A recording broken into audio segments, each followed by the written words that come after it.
Kitab 1 Timotius. Dari Paulus, Rasul Kristus Yesus menurut perintah Allah, Juru Selamat kita, dan Kristus Yesus, dasar pengharapan kita. Kepada Timotius, anakku yang sah di dalam iman, kasih karunia, rahmat dan damai sejahtera dari Allah Bapa dan Kristus Yesus Tuhan kita menyertai engkau. Ketika aku hendak meneruskan perjalananku ke wilayah Makedonia, aku telah mendesak engkau supaya engkau tinggal di Efesus dan menasihatkan orang-orang tertentu agar mereka jangan mengajarkan ajaran lain ataupun sibuk dengan dongeng dan silsilah yang tiada putus-putusnya, yang hanya menghasilkan persoalan belaka dan bukan tertib hidup keselamatan yang diberikan Allah dalam iman.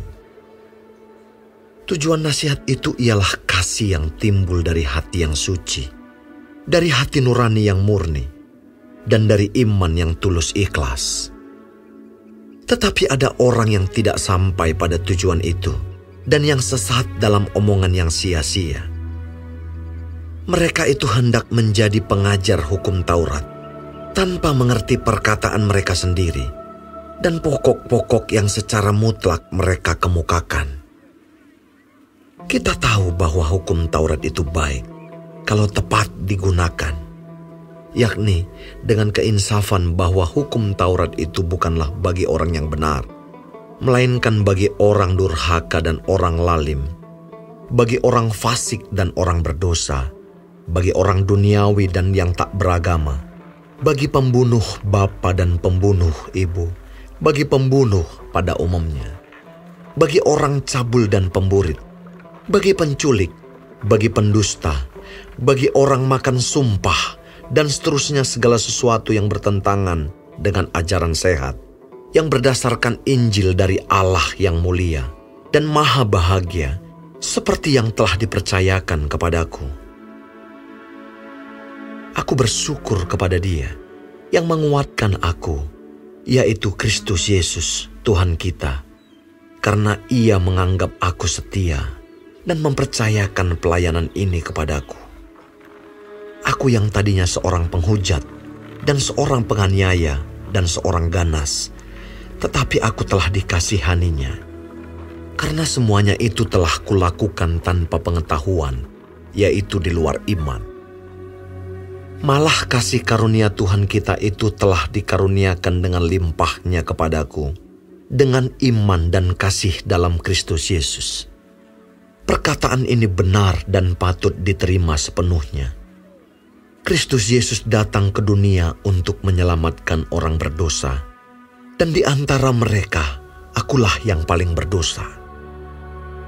Tetapi justru karena itu aku dikasihani, agar dalam diriku ini, sebagai orang yang paling berdosa, Yesus Kristus menunjukkan seluruh kesabarannya. Dengan demikian aku menjadi contoh bagi mereka yang kemudian percaya kepadanya dan mendapat hidup yang kekal. Hormat dan kemuliaan sampai selama-lamanya bagi Raja segala zaman, Allah yang kekal, yang tak nampak, yang esa. Amin.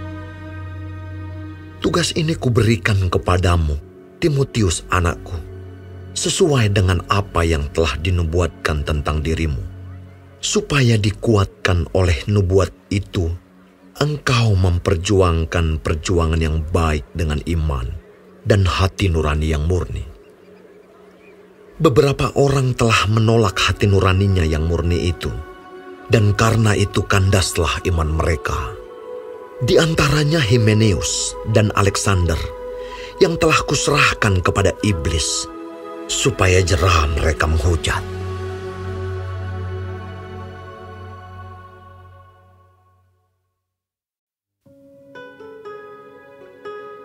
Pertama-tama aku menasihatkan, naikkanlah permohonan, doa syafaat dan ucapan syukur untuk semua orang, untuk raja-raja dan untuk semua pembesar, agar kita dapat hidup tenang dan tentram dalam segala kesalehan dan kehormatan. Itulah yang baik dan yang berkenan kepada Allah, Juru Selamat kita, yang menghendaki supaya semua orang diselamatkan dan memperoleh pengetahuan akan kebenaran. Karena Allah itu Esa, dan Esa pula Dia yang menjadi pengantara antara Allah dan manusia, yaitu manusia Kristus Yesus, yang telah menyerahkan dirinya sebagai tebusan bagi semua manusia. Itu kesaksian pada waktu yang ditentukan. Untuk kesaksian itulah aku telah ditetapkan sebagai pemberita dan rasul, yang kukatakan ini benar. Aku tidak berdusta, dan sebagai pengajar orang-orang bukan Yahudi dalam iman dan kebenaran. Oleh karena itu aku ingin supaya di mana-mana orang laki-laki berdoa dengan menadahkan tangan yang suci, tanpa marah dan tanpa perselisihan. Demikian juga hendaknya perempuan, hendaklah ia berdandan dengan pantas, dengan sopan dan sederhana. Rambutnya jangan berkepang-kepang, jangan memakai emas atau mutiara, ataupun pakaian yang mahal-mahal. Tetapi hendaklah ia berdandan dengan perbuatan baik, seperti yang layak bagi perempuan yang beribadah. Seharusnyalah perempuan berdiam diri dan menerima ajaran dengan patuh. Aku tidak mengizinkan perempuan mengajar, dan juga tidak mengizinkannya memerintah laki-laki. Hendaklah ia berdiam diri. Karena Adam yang pertama dijadikan, kemudian barulah Hawa. Lagi pula bukan Adam yang tergoda, melainkan perempuan itulah yang tergoda dan jatuh ke dalam dosa. Tetapi perempuan akan diselamatkan karena melahirkan anak, asal ia bertekun dalam iman dan kasih dan pengudusan dengan segala kesederhanaan.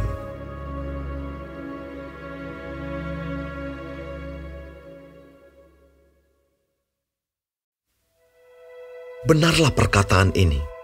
Orang yang menghendaki jabatan penilik jemaat menginginkan pekerjaan yang indah.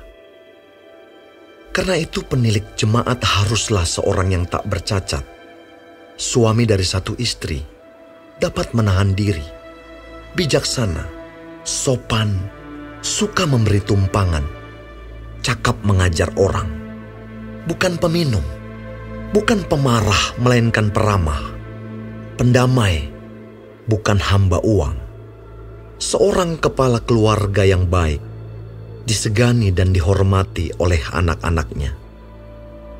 Jikalau seorang tidak tahu mengepalai keluarganya sendiri, bagaimanakah ia dapat mengurus jemaat Allah? Janganlah ia seorang yang baru bertobat, agar jangan ia menjadi sombong dan kena hukuman iblis. Hendaklah ia juga mempunyai nama baik di luar jemaat, agar jangan ia digugat orang dan jatuh ke dalam jerat iblis. Demikian juga diaken-diaken, haruslah orang terhormat, jangan bercabang lidah, jangan penggemar anggur, jangan serakah, melainkan orang yang memelihara rahasia iman dalam hati nurani yang suci. Mereka juga harus diuji dahulu, baru ditetapkan dalam pelayanan itu setelah ternyata mereka tak bercacat. Demikian pula istri-istri, hendaklah orang terhormat, jangan pemfitnah, hendaklah dapat menahan diri dan dapat dipercayai dalam segala hal. Diaken haruslah suami dari satu istri dan mengurus anak-anaknya dan keluarganya dengan baik. Karena mereka yang melayani dengan baik beroleh kedudukan yang baik, sehingga dalam iman kepada Kristus Yesus mereka dapat bersaksi dengan leluasa. Semuanya ini kutuliskan kepadamu, walaupun kuharap segera dapat mengunjungi engkau. Jadi, jika aku terlambat, sudahlah engkau tahu bagaimana orang harus hidup sebagai keluarga Allah, yakni jemaat dari Allah yang hidup, tiang penopang dan dasar kebenaran. Dan sesungguhnya Agunglah rahasia ibadah kita. Dia yang telah menyatakan dirinya dalam rupa manusia, dibenarkan dalam roh, yang menampakkan dirinya kepada malaikat-malaikat, diberitakan di antara bangsa-bangsa yang tidak mengenal Allah, yang dipercayai di dalam dunia, diangkat dalam kemuliaan.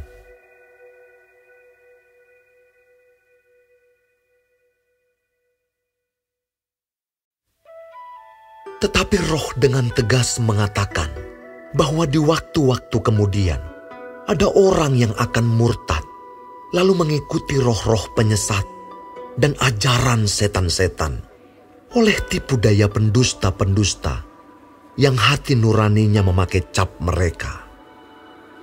Mereka itu melarang orang kawin, melarang orang makan makanan yang diciptakan Allah, supaya dengan pengucapan syukur dimakan oleh orang yang percaya dan yang telah mengenal kebenaran. Karena semua yang diciptakan Allah itu baik, dan suatu pun tidak ada yang haram jika diterima dengan ucapan syukur. Sebab semuanya itu dikuduskan oleh firman Allah dan oleh doa. Dengan selalu mengingat hal-hal itu kepada saudara-saudara kita, engkau akan menjadi seorang pelayan Kristus Yesus yang baik, terdidik dalam soal-soal pokok iman kita, dan dalam ajaran sehat yang telah kau ikuti selama ini. Tetapi jauhilah tahayul dan dongeng nenek-nenek tua. Latihlah dirimu beribadah. Latihan badani terbatas gunanya, tetapi ibadah itu berguna dalam segala hal, karena mengandung janji, baik untuk hidup ini maupun untuk hidup yang akan datang. Perkataan ini benar dan patut diterima sepenuhnya. Itulah sebabnya kita berjerih payah dan berjuang, karena kita menaruh pengharapan kita kepada Allah yang hidup, Juru Selamat semua manusia, terutama mereka yang percaya. Beritakanlah dan ajarkanlah semuanya itu. Jangan seorang pun menganggap engkau rendah karena engkau muda. Jadilah teladan bagi orang-orang percaya dalam perkataanmu, dalam tingkah lakumu, dalam kasihmu, dalam kesetiaanmu, dan dalam kesucianmu. Sementara itu, sampai aku datang, bertekunlah dalam membaca kitab-kitab suci, dalam membangun, dan dalam mengajar. Jangan lalai dalam mempergunakan karunia yang ada padamu, yang telah diberikan kepadamu oleh nubuat, dan dengan penumpangan tangan sidang penatua. Perhatikanlah semuanya itu. Hiduplah di dalamnya, supaya kemajuanmu nyata kepada semua orang. Awasilah dirimu sendiri, dan awasilah ajaranmu. Bertekunlah dalam semuanya itu, karena dengan berbuat demikian, engkau akan menyelamatkan dirimu dan semua orang yang mendengar engkau.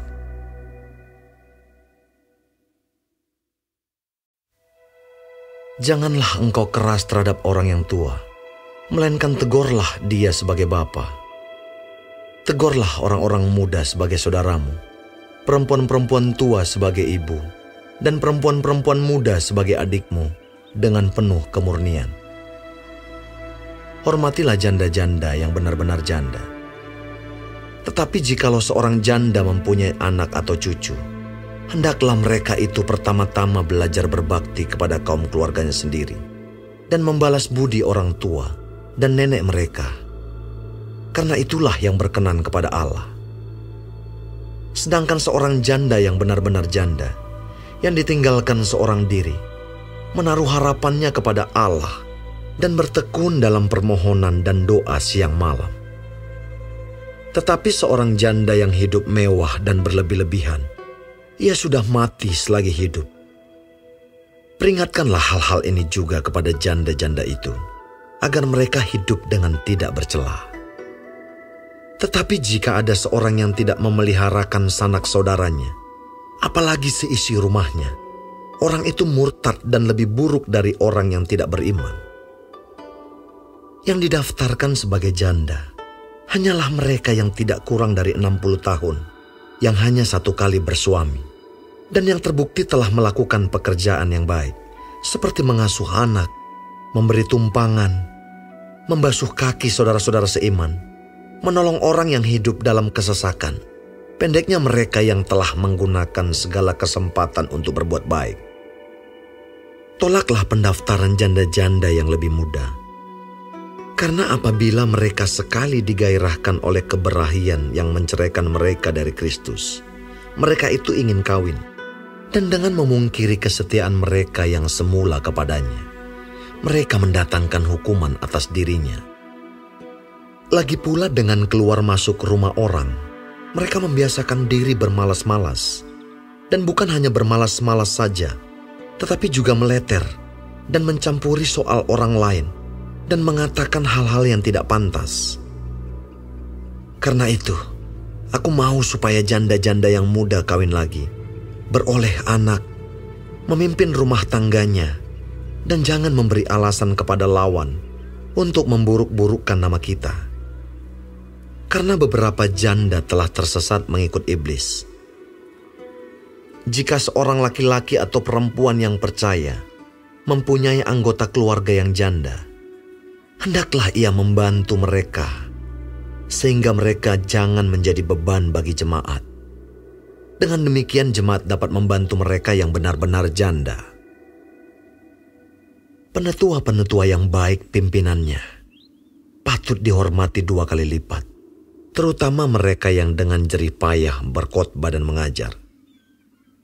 Bukankah kitab suci berkata, "Janganlah engkau memberangus mulut lembu yang sedang mengirik." Dan lagi, seorang pekerja patut mendapat upahnya. Janganlah engkau menerima tuduhan atas seorang penetua, kecuali kalau didukung 2 atau 3 orang saksi. Mereka yang berbuat dosa hendaklah kau tegur di depan semua orang, agar yang lain itu pun takut. Di hadapan Allah dan Kristus Yesus, dan malaikat-malaikat pilihannya, kupesankan dengan sungguh kepadamu. Camkanlah petunjuk ini tanpa prasangka, dan bertindaklah dalam segala sesuatu tanpa memihak. Janganlah engkau terburu-buru menumpangkan tangan atas seseorang, dan janganlah terbawa-bawa ke dalam dosa orang lain. Jagalah kemurnian dirimu. Janganlah lagi minum air saja, melainkan tambahkanlah anggur sedikit. Berhubung pencernaanmu terganggu dan tubuhmu sering lemah. Dosa beberapa orang menyolok, seakan-akan mendahului mereka ke pengadilan. Tetapi dosa beberapa orang lagi baru menjadi nyata kemudian. Demikian pun perbuatan baik itu segera nyata. Dan kalau tidak demikian, ia tidak dapat terus tinggal tersembunyi.